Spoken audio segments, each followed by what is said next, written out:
ବନ୍ଧୁଗଣ, ଅନେକ ଯୁବକ ସପ୍ତାହ ଶେଷରେ ପାର୍ଟି ଓ କ୍ଲବିଂରେ ସମୟ ବିତାଉଥିବା ବେଳେ କିଛି ଲୋକ ସତ୍ତା ଓ ଧାର୍ମିକତାର ମାର୍ଗ ବାଛିଛନ୍ତି, ଯାହା ଆମ ପରିବେଶ ଓ ସମାଜ ଉଭୟରେ ସକାରାତ୍ମକ ପରିବର୍ତ୍ତନ ଆଣିବାକୁ କାର୍ଯ୍ୟ କରୁଛି।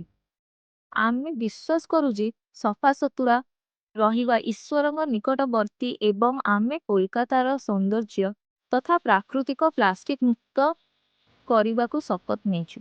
ମୁଁ ଆପଣଙ୍କୁ ହରା କାମ ଜାଦା ନାମକ ଏକ ଭାରତୀୟ ଯୁବକ ସଂଗଠନ ସହିତ ପରିଚିତ କରାଇବାକୁ ଚାହୁଁଛି।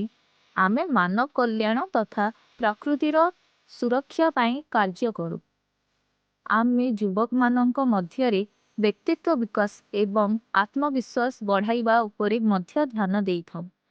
ଆମର ଲକ୍ଷ୍ୟ ହେଉଛି ଏକ ସକାରାତ୍ମକ ସମାଜ ଗଠନ କରିବା, ଯେଉଁଠାରେ ଯୁବକମାନେ ମଦ୍ୟପାନ, ସିଗାରେଟ ଏବଂ ମିଥ୍ୟା ସୁଖ ପ୍ରଦର୍ଶନରୁ ଦୂରରେ ରହିବେ ଏବଂ ମାନବିକତା, ଦୟା ଓ ସତ୍ୟପ୍ରିୟତା ଦେଖାଇବେ। ଦଳଗତ କାର୍ଯ୍ୟ କ'ଣ? ସାଧାରଣ ବକ୍ତବ୍ୟ କ'ଣ? ଇଭେଣ୍ଟ ମ୍ୟାନେଜମେଣ୍ଟ କ'ଣ?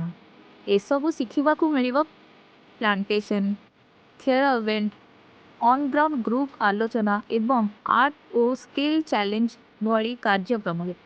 ଏଠାରେ ଆପଣ ପ୍ରକୃତ ଅଭିଜ୍ଞତା ହାସଲ କରିପାରିବେ ଏବଂ ଅସଂଖ୍ୟ କାର୍ଯ୍ୟକ୍ରମ ନିଜେ ସମ୍ପାଦନ କରିପାରିବେ।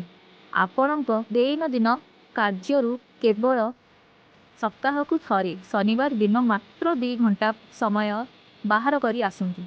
ଏଠାରେ ଅଂଶଗ୍ରହଣ କରିବା ଦ୍ୱାରା ଆପଣ ନିଜର ବ୍ୟକ୍ତିତ୍ୱ ଓ ବ୍ୟକ୍ତିଗତ ବିକାଶ ସହିତ ଆପଣଙ୍କ ପରିବେଶର ମଙ୍ଗଳ ପାଇଁ ମଧ୍ୟ ଅବଦାନ ଦେବେ। ତେଣୁ ଆସନ୍ତୁ ଏବଂ ଆମର ସାପ୍ତାହିକ ଅଭିଯାନରେ ଏକ ଅଂଶ ହୁଅନ୍ତୁ।